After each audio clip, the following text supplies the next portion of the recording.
नमस्कार दोस्तों, गुरुकुल में आपका स्वागत है। आज हम कक्षा 10वीं के हिंदी पाठ्य पुस्तक स्पर्श भाग 2 से कबीरदास जी की साखियाँ पढ़ने वाले हैं। इसमें कबीरदास जी की 8 साखियाँ दी हुई हैं, जिसे हम बहुत ही आसान तरीके से समझते हुए पढ़ने वाले हैं। हाँ, और एक बात, इस वीडियो के अंत में मैं आप लोगों से एक पहेली पूछूंगा और देखता हूँ उस पहेली का सही जवाब कौन कौन मुझे कमेंट में देते हैं। ठीक है दोस्तों, तो पाठ पे आते हैं। कबीरदास के काव्यों का हमेशा से जो विषय रहा है वो सामाजिक और धार्मिक बुराइयों का खंडन करना रहा है। उन्होंने समाज में फैली कुरीतियों, कर्मकांड, अंधविश्वास की काफ़ी निंदा की और सामाजिक बुराइयों की कड़ी आलोचना भी की। वे मानते थे कि ईश्वर एक है, वे सर्वोच्च ईश्वर में विश्वास रखते थे। कबीर का जन्म 1398 में काशी में हुआ माना जाता है। कबीर जी ने 120 वर्ष की आयु पाई। कहा जाता है कि उनका जो जन्म है एक विधवा ब्राह्मणी के गर्भ से हुआ था और लोकलाज के डर से उन्होंने उन्हें काशी के लहरतारा नामक एक तालाब के किनारे छोड़ दिया था। वहाँ से उन्हें जुलाहा दंपति ने गोद लिया और उन्हीं ने उनका पालन पोषण किया, यानी कि उन्होंने ही उन्हें पाला। कबीर का विवाह भी हुआ था। इनकी पत्नी का नाम था लोई। इनका एक पुत्र था और एक पुत्री। पुत्र का नाम कमाल था और पुत्री का नाम कमाली। कबीर पढ़े लिखे नहीं थे, पर ज्ञानी लोगों की संगति में रहकर उन्होंने काफ़ी ज्ञान प्राप्त कर लिया था। हिंदू या मुसलमान किसी से इन्हें द्वेष नहीं था, ना ही ये किसी एक का पक्ष लेते थे। जिसमें इन्हें दोष दिखाई देता उसी को खुलकर फटकार लगाते। जाति, कुल, धर्म के आधार पर फैलाए गए ऊंच नीच के भेद को नहीं मानते थे। हिंसा यानी लड़ाई झगड़े, झूठ, पाखंड, लालच, परनिंदा यानी दूसरों की बुराई करना जैसे दुर्गुणों को मिटाना चाहते थे। गुरु को भगवान से भी बढ़कर मानते थे। कबीर भावमग्न होकर साखी या पद गाते थे और उनके पढ़े लिखे शिष्य उन्हें लिख लिया करते थे। उनके दोहों और पदों में हम मानव के लिए अनमोल सीख भरी पड़ी है। तो शुरू करते हैं। आपकी पाठ्य पुस्तक में कबीरदास जी द्वारा जो 8 साखियाँ दी गई हैं, उसमें कबीर जी हमें क्या सीख देना चाहते हैं, उन्हें देखते हैं। साखी नंबर 1 में कबीर जी कहना चाहते हैं, ऐसी वाणी बोलिए मन का आपा खोई, अपना तन शीतल करे औरन को सुख होई। यहाँ पे कबीरदास जी ने जो वाणी शब्द का यूज किया है, उपयोग किया है, उसका अर्थ है बोली, और आपा जो शब्द है उसका अर्थ है अहम या अहंकार। इसे आप घमंड भी कह सकते हैं। खोई जो शब्द है उसका अर्थ है त्याग करना। तन शब्द का अर्थ है शरीर और शीतल शब्द का अर्थ है शीतल करना या ठंडा। यहाँ पर शीतल शब्द का अर्थ जो है अच्छा से लिया जाएगा। औरन जो शब्द है उसका अर्थ है दूसरों को। होई का अर्थ है यहाँ पे होना। इस तरह इस साखी का जो अर्थ है वो ये निकलता है। यहाँ पे आप दूसरे चरण से शुरू करेंगे कि मन का आपा खोए, यानी हमें अपने मन का जो घमंड है उसका त्याग करके ऐसी बाणी बोलिए, यानी ऐसी बोली बोलनी चाहिए जिससे क्या हो, जिससे अपना तन शीतल करे, यानी हमारा तन मन तो अच्छा रहे, लेकिन उसके साथ साथ औरन को सुख होए। औरन को यानी दूसरों को भी सुख हो, दूसरों को भी कोई कष्ट न हो, दूसरों को भी कोई कष्ट न पहुँचे हमारी बातें सुनकर। तो यहाँ पे कबीरदास जी आपको मीठी बोली बोलने की सीख देना चाहते हैं। अब यही जो साखी है वो जब आपके परीक्षा में पूछी जाती है तो कहा जाता है सप्रसंग व्याख्या करें। तो आप इसका प्रसंग किस तरह से लिखेंगे? आप इसका प्रसंग लिखेंगे, प्रस्तुत साखी हमारे हिंदी पाठ्य पुस्तक स्पर्श 2 से ली गई है। इस साखी के कवि कबीरदास जी है। इसमें कबीरदास जी ने मीठी बोली बोलने और दूसरों को दुख न देने की बात कही है। यहाँ पे जो पहली पंक्तियाँ हैं वो हर साखी में, जो आपकी 8 की 8 जो साखियाँ हैं उसमें ये दोनों पंक्तियाँ सेम एज इट इज़ ऐसे ही रहेंगी। और ये जो उसके बाद की पंक्तियां हैं वो आप अपनी साखी में जो महत्वपूर्ण बात है उसे यहाँ पे लिखेंगे और व्याख्या में आप इसी बात को जो है अच्छे से एक्सप्लेन करेंगे।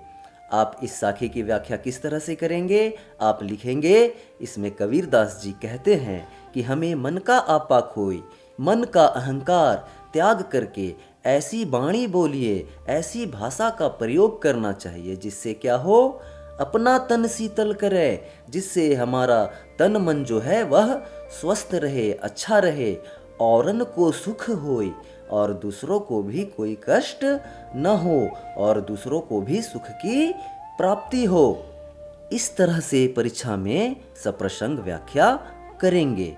अगली साखी में कबीरदास जी हमें क्या सीख देना चाहते हैं? अगली साखी में कबीरदास जी कहते हैं, कस्तूरी कुंडली बसे मृग ढूंढे बन माही, ऐसी घटी घटी राम है दुनिया देखे नाही।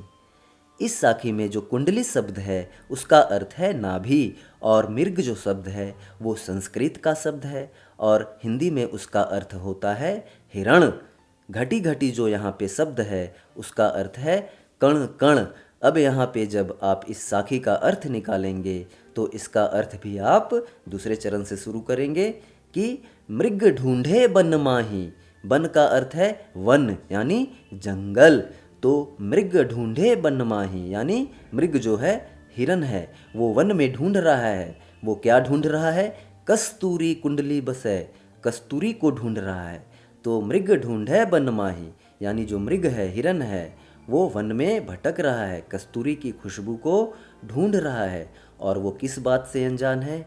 मृग अनजान है कि कस्तूरी कुंडली बसे, जो कस्तूरी है वो उसी की नाभि में बसी हुई है, उसी की कुंडली में विद्यमान है, उसी की नाभि में है। यानी हिरन जो है इस बात से अनजान है कि उसकी नाभि में ही कस्तूरी विद्यमान है और वो कस्तूरी को पूरे जंगल में भटक भटक कर ढूंढ रहा है। उसे पता ही नहीं है कि उसके स्वयं की खुद की अपनी नाभि में कस्तूरी है। उसी तरह से दुनिया देखे नाही, दुनिया के जो लोग हैं उन्हें भी दिख नहीं रहा है।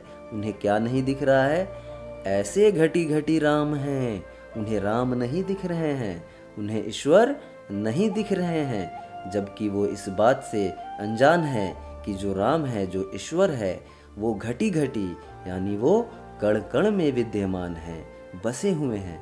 तो इस जो साखी का अर्थ है वो ये निकलता है कि जिस तरह से एक हिरन जो है पूरे वन में कस्तूरी की खुशबू को ढूंढता हुआ भटकता रहता है कस्तूरी प्राप्त करने के लिए, वो इस बात से अनजान है कि वो कस्तूरी उसी के नाभि में उपस्थित है।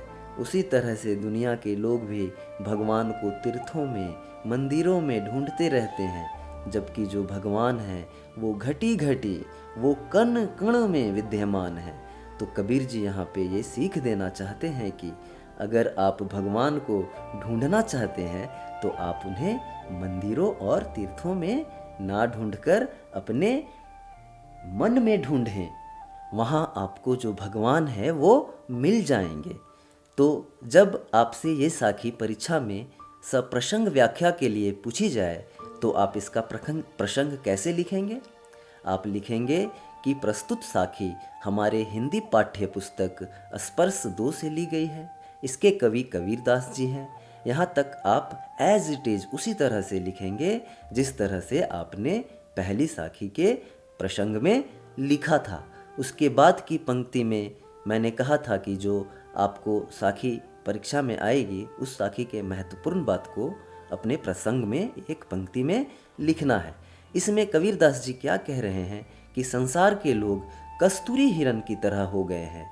जिस तरह हिरन कस्तूरी प्राप्त करने के लिए इधर उधर भटकता रहता है, उसी तरह लोग भी ईश्वर प्राप्ति के लिए भटक रहे हैं। अब आप व्याख्या में अपने जो साखी हैं उसे विस्तार से लिखेंगे। कबीरदास जी कहते हैं, जिस प्रकार हिरण कस्तूरी की खुशबू को जंगल में ढूंढता फिरता है, जबकि वह सुगंध जो है उसी की नाभि में विद्यमान रहती है, परंतु वह क्या है, इस बात से अनजान बेखबर होता है। उसी तरह से जो है संसार के कण कण में ईश्वर विद्यमान है, उपस्थित हैं, और जो मनुष्य है वो इस बात से बेखबर, अनजान है, उसे पता नहीं है, और वो ईश्वर को देवालयों और तीर्थों में ढूंढता है। कबीर जी कहते हैं कि अगर ईश्वर को ढूंढना ही है तो अपने मन में ढूंढो। तीसरी साखी में कबीरदास जी क्या सीख देना चाहते हैं? तीसरी साखी में कबीरदास जी कहते हैं, जब मैं था तब हरि नहीं, अब हरि है मैं नाही, सब अंधियारा मिटी गया, जब दीपक देखा माही। यहाँ पे कबीरदास जी क्या कह रहे हैं? मैं जो यहाँ पे जो शब्द है वो अपने लिए यूज नहीं हो रहा है। मैं का एक अर्थ होता है अहम, अहंकार, यानी घमंड। यहाँ पे मैं घमंड के लिए प्रयोग हो रहा है। और हरि, आपको पता है हरि कहा जाता है श्री विष्णु जी को, यानी परमेश्वर या ईश्वर, भगवान को।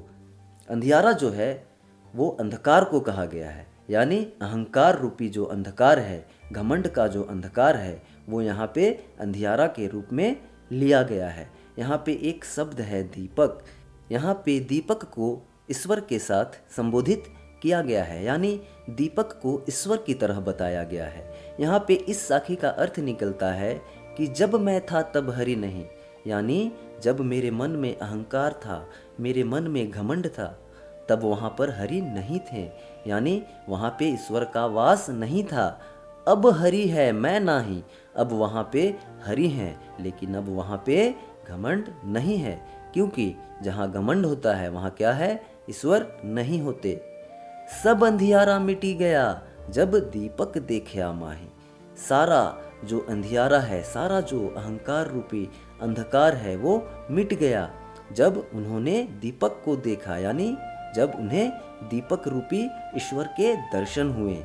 इस साखी के द्वारा कबीरदास जी ये सीख देना चाहते हैं कि आपको अपने अहंकार को, अपने घमंड को अपने मन से निकाल देना है, क्योंकि जब तक आपको अहंकार और घमंड होगा तब तक आप ईश्वर की प्राप्ति नहीं कर सकते हैं। इसका प्रसंग और व्याख्या आप किस तरह से करेंगे? इसके प्रसंग में भी आप जो दो प्रस्तुत पंक्तियां हैं वो उसी तरह से लिखेंगे। प्रस्तुत साखी हमारे हिंदी पाठ्य पुस्तक स्पर्श 2 से ली गई है। इस साखी के कवि कबीरदास जी हैं, और अगली पंक्ति में आप जो इस साखी की जो महत्वपूर्ण बात है वो कहेंगे। तो इस साखी में महत्वपूर्ण बात क्या है? इसमें कबीरदास जी मन में अहम या अहंकार के मिट जाने के बाद मन में परमेश्वर के वास की बात कहते हैं। यानी इस साखी में कबीरदास जी क्या कह रहे हैं कि जब मन से अहंकार आदि मिट जाएगा तभी जो है परमेश्वर का वास वहाँ पर होगा। इस साखी की व्याख्या आप किस तरह से करेंगे? आप लिखेंगे, इसमें कबीरदास जी कहते हैं कि जब इस हृदय में मैं अर्थात मेरा अहंकार था तब इसमें परमेश्वर का वास नहीं था, परंतु अब हृदय में अहंकार नहीं है तो इसमें प्रभु का, ईश्वर का वास है। जब परमेश्वर नामक दीपक के दर्शन हुए तो अज्ञान रूपी अहंकार का विनाश हो गया। इस तरह से आप अपनी जो साखी है उसका प्रसंग और व्याख्या आसानी से लिख सकते हैं, यदि आपको उस साखी में जो शब्द हैं उनके अर्थों का ज्ञान है, तब बहुत आसान है, जो आप कर सकते हैं, मुझे पता है। ओके, अगली साखी में कबीरदास जी हमें क्या सीख देना चाहते हैं? कबीरदास जी कहते हैं, सुखिया सब संसार है, खाए और सोए, दुखिया दास कबीर है, जागे और रोवे। यहाँ पे सुखिया जो शब्द है उसे कहा गया है सुखी। अरु जो शब्द है उसका मतलब है अज्ञान रूपी अंधकार। सोवे जो शब्द है उसका अर्थ है, मतलब है सोए हुए। जिस तरह सुखिया का अर्थ था सुखी, उसी तरह दुखिया का अर्थ है दुखी, और रोए का अर्थ है रो रहे। तो इस तरह यहाँ पर हमें शब्दों के अर्थ पता चल गए हैं। तो इसका अर्थ यानी कबीरदास जी इस साखी के द्वारा क्या कहना चाहते हैं? कबीरदास जी कहते हैं, खाए और सोए, यानी संसार के जो लोग हैं वो अपने अज्ञान रूपी अंधकार से बेखबर होकर माया में डूबे हैं। खा पीकर माया के अंधकार में आकर खाना पीना और सोना को ही जीवन का उद्देश्य समझकर गलतफहमी में मस्त हैं, सो रहे हैं। ये सब देखकर क्या है, दुखिया दास कबीर है, वो जो कबीर जी हैं वो दुखी हो रहे हैं और जागे और रोवे, वो उनके जो ये अज्ञान रूपी अंधकार है उनको देखकर रो रहे हैं और जाग रहे हैं। किसके लिए? भगवान के लिए, भगवान के प्राप्ति के लिए वो दिन रात जो है भगवान को प्राप्त करने के लिए जाग रहे हैं। और दुखी किस लिए हैं? क्योंकि जो संसार के लोग हैं उन्हें लगता है कि वो सुखी हैं और अज्ञान रूपी अंधकार में डूबे हैं, उन्हें मृत्यु का भी कोई भय नहीं है। अब यहाँ पे कबीर दास जी ये सीख देना चाहते हैं कि जो संसार के लोग हैं उन्हें अपनी अज्ञान रूपी अंधकार को दूर करना चाहिए, उन्हें ईश्वर के प्राप्ति के लिए जागना चाहिए। तो इसका आप प्रसंग और व्याख्या किस तरह से लिखेंगे? इसके प्रसंग में भी आप प्रस्तुत जो पंक्तियां हैं उनको उसी तरह से लिखेंगे और अगली पंक्ति में जो महत्वपूर्ण बात है वो लिखेंगे। इस साखी की जो महत्वपूर्ण बात है वो ये है कि इसमें कबीर दास जी अज्ञान रूपी अंधकार में खोए हुए मनुष्यों को देखकर दुखी हैं और वे रो रहे हैं। अब आप इसकी व्याख्या किस तरह से करेंगे? आप इसकी व्याख्या इस तरह से करेंगे। कबीर जी कहते हैं कि संसार के लोग अज्ञान रूपी अंधकार में डूबे हुए हैं, अंधकार के वश में आकर खाना पीना और सोना को ही जीवन का उद्देश्य समझकर गलत फहमी में हैं। ये सब देखकर कबीर जी दुखी हैं और रो रहे हैं। वे प्रभु को पाने की आशा में हमेशा चिंता में जागते रहते हैं। इस तरह से आप इसकी व्याख्या और प्रसंग लिखेंगे। अगली जो साखी है उसमें कबीर दास जी किस सामाजिक बुराई को दिखा रहे हैं? कबीर जी कहते हैं, बिरह भुवंगम तन बसै, मंत्र न लागे कोई, राम वियोगी ना जिवे, जिवे तो बौरा हुई। इस साखी में बिरह शब्द जो है इसका अर्थ है बिछड़ने का गम, यानी जब आप अपनों से दूर होते हैं उसके गम को बिरह कहा गया है। भुवंगम जो शब्द है उसका अर्थ है भुजंग यानी सांप, और यहाँ पे बौरा, बौरा जो शब्द है उसका अर्थ है पागल। यहाँ पे इस साखी का अर्थ ये निकल रहा है कि जब आपके तन मन में बिरह रूपी यानी अपनों से बिछड़ने वाला जो सांप रूपी गम है वो आपके तन में लौटने लगता है, तो न तो कोई मंत्र काम में आता है और ना ही कोई दवा है जो आपको लगती है। उसी तरह से कबीर दास जी कहते हैं कि राम वियोगी ना जीवे, वियोगी यानी बिछड़ने का गम।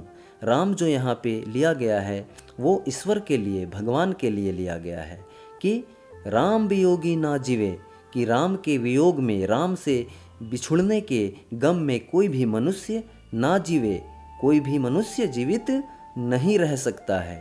जीवे, अगर वह जी भी लेता है तो क्या होता है? तो बौरा हुई, तो वो पागल हो जाता है, वो पागलों की तरह अपना जीवन व्यतीत करता है। यहाँ पे कबीर दास जी ये कहना चाहते हैं, जिस तरह संसार के लोग एक दूसरे से दूर नहीं रह सकते, उसी तरह ईश्वर से दूर रहकर भी कोई मनुष्य जीवित नहीं रह सकता है। इसलिए हमें ईश्वर को प्राप्त करने के लिए हर मुमकिन कोशिश करनी चाहिए। अब आप इसके प्रसंग और व्याख्या को किस तरह से लिखेंगे?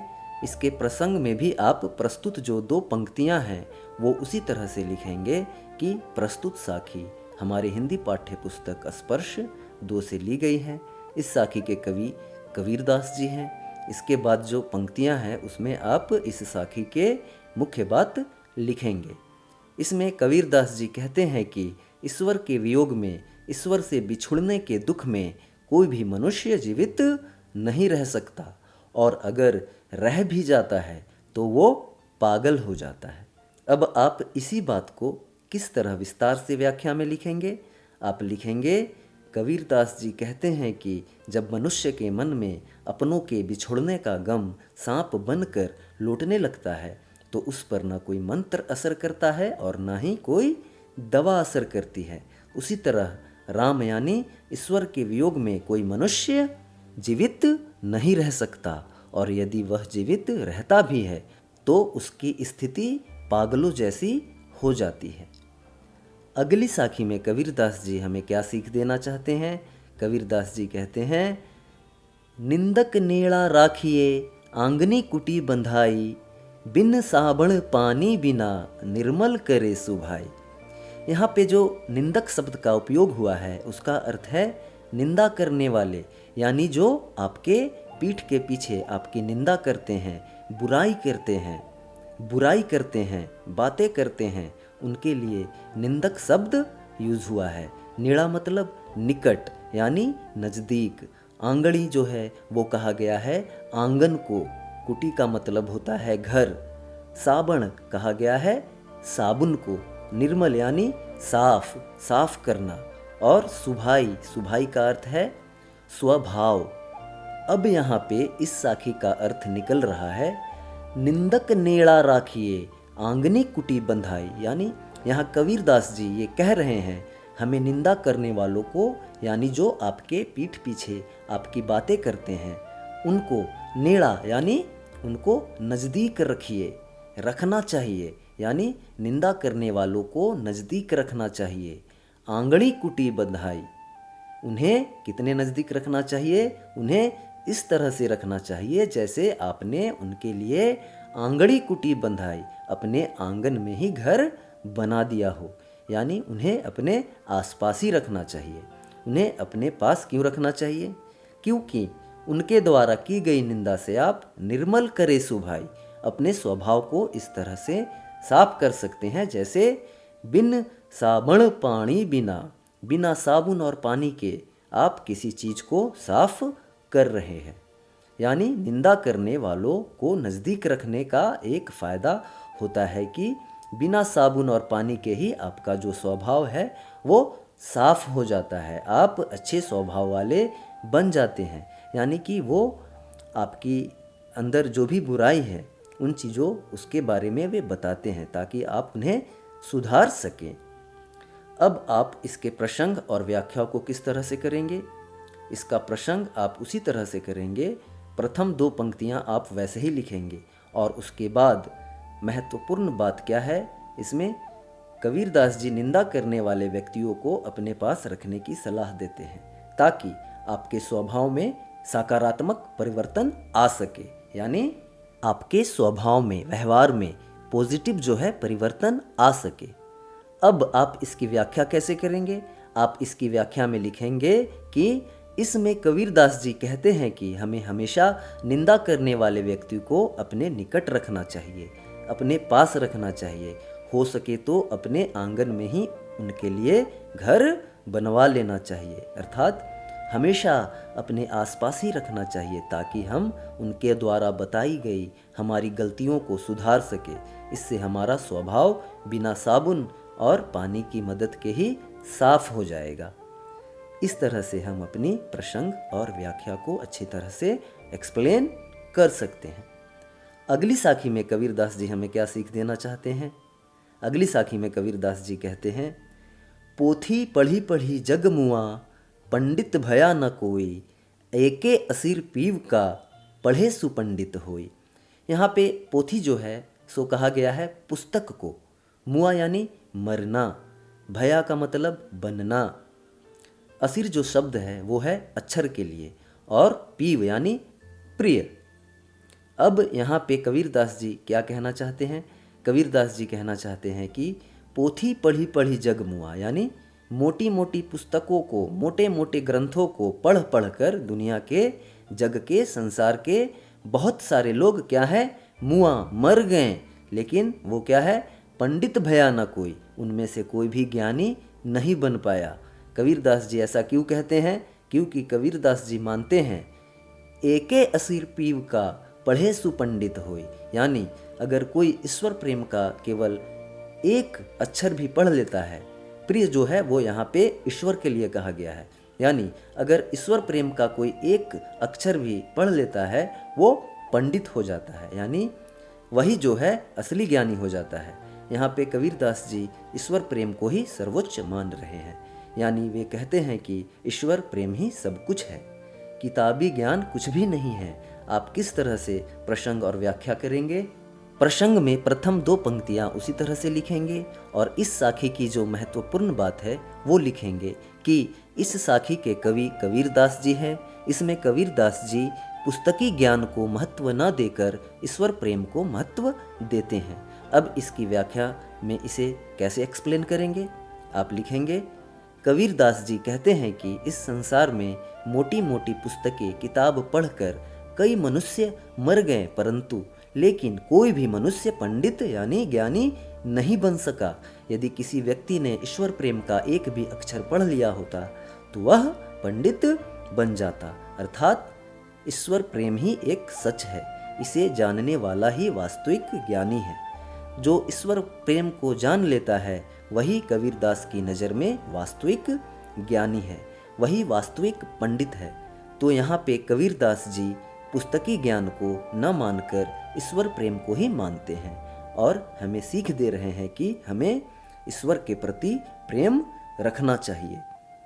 अगली साखी में कबीरदास जी हमें क्या सीख देना चाहते हैं? कबीरदास जी कहते हैं, हम घर जालिया आपना लिया मुराणा हाथी, अब घर जालो तास का जे चले हमारे साथी। यहाँ पर जो जालिया शब्द है उसका अर्थ है जलाने के लिए। आपना अर्थात अपना, मुराड़ा जो शब्द है वो है जलती हुई लकड़ी, और यहाँ पे इस साखी में जो मुराड़ा शब्द है उसका अर्थ है ज्ञान। जालो जो शब्द है उसका अर्थ है जलाऊं, और तास का यानी उसका। तो यहाँ साखी का अर्थ निकल रहा है कि हम घर जालिया आपना, कि मैंने अपना घर अपने आप अपने हाथों से जला लिया है। लिया मुराड़ा हाथी, अब मेरे हाथ में क्या है? मुराड़ा, जलती हुई लकड़ी है। यानी कबीरदास जी क्या कह रहे हैं? उनके कहने का मतलब है कि मैंने अपने हाथों से अपना घर, मोह माया रूपी जो घर था उसे जला लिया है, और अब मेरे हाथ में ज्ञान रूपी जो मसाल है वो है। अब घर जालो ताश का, अब मैं उसका घर जलाऊंगा जे चले हमारे साथी, जो मेरे साथ चलना चाहता है। यानी कबीरदास जी कहना चाहते हैं कि अब मैं इस ज्ञान की लकड़ी से जो मेरे हाथ में है, अब ज्ञान की लकड़ी है, उसके सहारे मैं अब उनका घर जलाऊंगा, उनकी मोह माया को जलाऊंगा, आज जो मेरे साथ चलना चाहते हैं, यानी जो ज्ञान को या ईश्वर को प्राप्त करना चाहते हैं। अब इसके प्रसंग और व्याख्या को किस तरह से लिखेंगे? प्रसंग में 2 पंक्तियां वैसे ही लिखेंगे कि प्रस्तुत साखी हमारी हिंदी पाठ्य पुस्तक स्पर्श 2 से ली गई हैं। इस साखी के कवि कबीरदास जी हैं, और अगली पंक्ति में जो महत्वपूर्ण बात है उसे लिखेंगे कि इसमें कबीरदास जी मोहमाया रूपी घर को जलाकर, अर्थात यानी त्याग कर ज्ञान को प्राप्त करने की बात करते हैं। ये इस साखी की महत्वपूर्ण बात है। और अब व्याख्या करेंगे। व्याख्या में आप क्या लिखेंगे? कबीरदास जी कहते हैं कि उन्होंने अपने हाथों से अपना घर जला दिया है, अर्थात उन्होंने मोह माया रूपी घर को जलाकर ज्ञान प्राप्त कर लिया है। अब उनके हाथों में जलती हुई मसाल या लकड़ी है, जलती हुई ज्ञान की मसाल है, यानी अब उनको ज्ञान की प्राप्ति हो गई है। अब वे उसका घर जलाएंगे जो उनके साथ चलना चाहता है, यानी उसे भी मोह माया से मुक्त होना होगा जो ज्ञान प्राप्त करना चाहता है।